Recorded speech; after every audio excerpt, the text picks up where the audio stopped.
बहुत समय पहले एक जंगल में तरह तरह के पक्षी रहा करते थे, पर उन सब में केवल पिंकी चिड़िया का ही एक बड़ा सा घर था और बाकी पक्षी का कोई घर नहीं था। एक दिन पिंकी चिड़िया मनी मन खुश होकर बोलती है, इतना सुंदर घोंसला है मेरा, किसी इंद्र भवन से कम नहीं, और इतना बड़ा घोंसला तो इस जंगल में और किसी का है भी नहीं। आगे देखने से पहले आपको सिर्फ एक छोटा सा कांटा चुभ जाए तो दर्द होने लगता है, पर वो एक बापी है जो रोजाना अंगारों पर चलकर आपके लिए 2 वक्त की रोटी का इंतजाम करता है। तो उस प्यारे से पापा के लिए एक लाइक और सब्सक्राइब जरूर कर देना।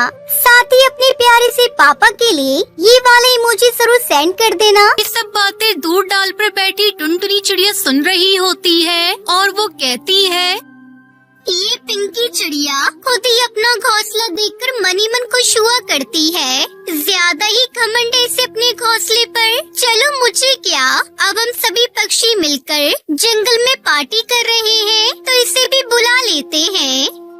तभी टुनटुनी चिड़िया पिंकी चिड़िया के पास जाती है और उससे कहती है, टुनटुनी कैसी हो तुम?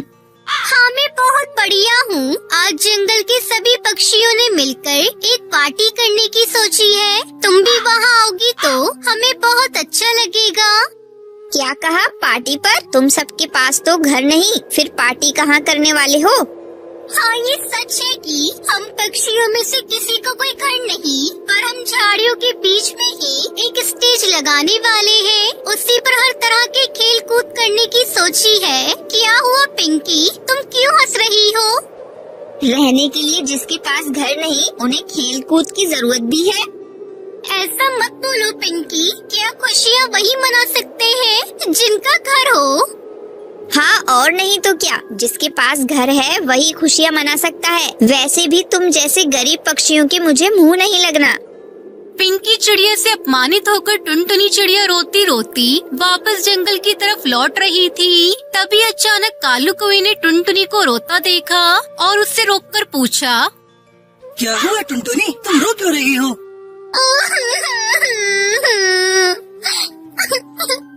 पार्टी के लिए न्योता देने में सभी पक्षियों के पास गई और मैं पिंकी चिड़िया के पास भी गई थी, पर पिंकी चिड़िया ने ये कहकर भगा दिया कि तुम बहुत गरीब हो, तुम्हारे पास रहने के लिए घर भी नहीं।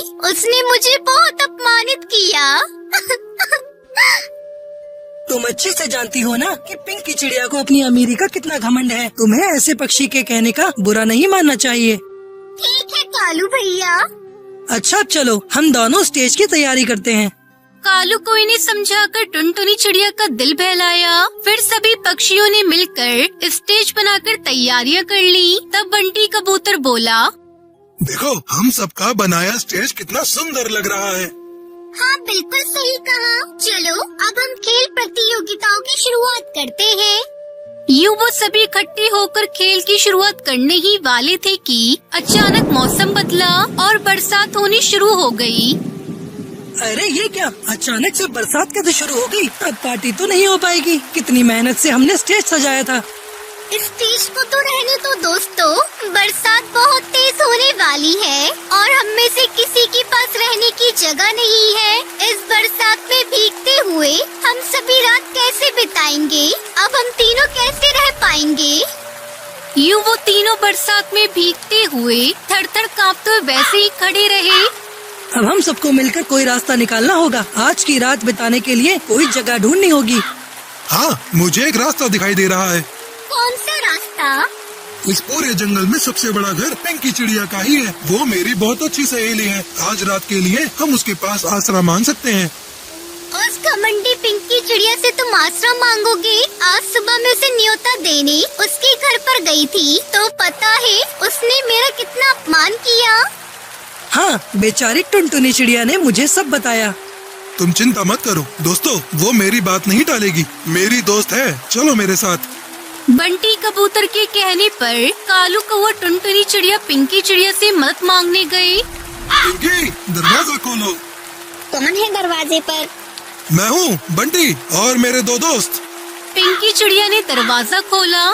तुम सभी इकट्ठे यहाँ पर क्यों आए हो? क्या हुआ आज? तुम सबकी पार्टी थी ना? तुम्हारे लटके चेहरे देखकर लगता है जैसे पार्टी रुक गई है।